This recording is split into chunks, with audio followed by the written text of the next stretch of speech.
àtúnkí ojú tó wà kárí ayé ọ̀dọ̀ bàbá wa Baba Alubarika ní Igbódú nílùú Kòròdú náà tún wà lẹ́nìí.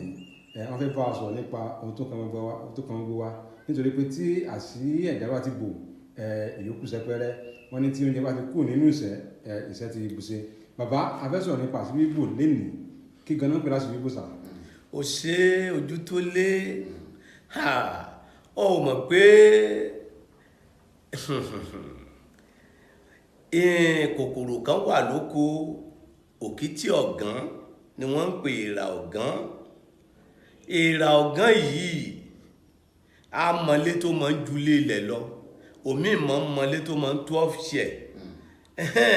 Sọ wá rí kòkòrò ọ̀gán yìí téèyàn bá ti lọ rí, ìyẹn ni wọ́n ń pè lọ́ba ikán. Òun tọ̀ wọ́n á kọ́lé lọ́dún yẹn o, bí ó ṣiṣẹ́ yóò kọ́lé lọ́dún náà. Ọ̀dà ọ̀làjú ni òjá yóò mọ̀mọ́ tí ò bá jẹ́ pé gbogbo nǹkan dé ayédáyé òyìnbó. Ta ní ń bọ́ba ikán pọnmi? Níbo ní tí ń bu yẹ̀pẹ̀? Ta ní ń bá tẹ̀? Elédùà ni. Ìyẹn ni wọ́n máa ń fi sọ pé akọ́wọ́ atọ́wọ́ kọ̀ǹkọ̀ ló bí Elédùmarè, Olódùmarè ló bí olú ọ̀gán máa kọ́lé, igba ẹni ní kọ́kọ́, ìgbìgbà ẹni ní kó ṣàwéwè lọ́pọ́n mi, mo ló dewé ẹ̀ làṣẹ́, ọjọ́ kìí là ká mọ́ rí.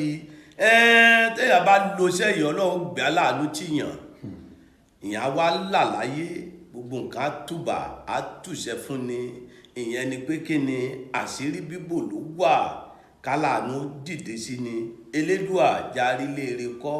Téèyàn bá ti kọ́lé tó gun ọkọ̀ kó ní fàyàbalẹ̀ ló kù.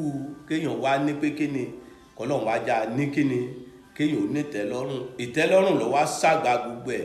Gbogbo ẹni ó bá ní ìtẹ́lọ́rùn ni kó pè mí tó sì jólóòtọ́ èèyàn.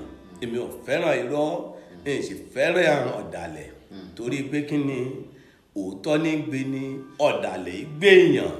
Tàbá wá rí ẹni tó fẹ́ pè mí ó ní ìdásí bíbò kíákíá, bí ẹni tó fẹ́ ṣe ayẹyẹ tó fẹ́.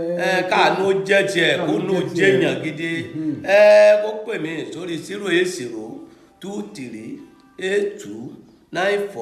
08023829492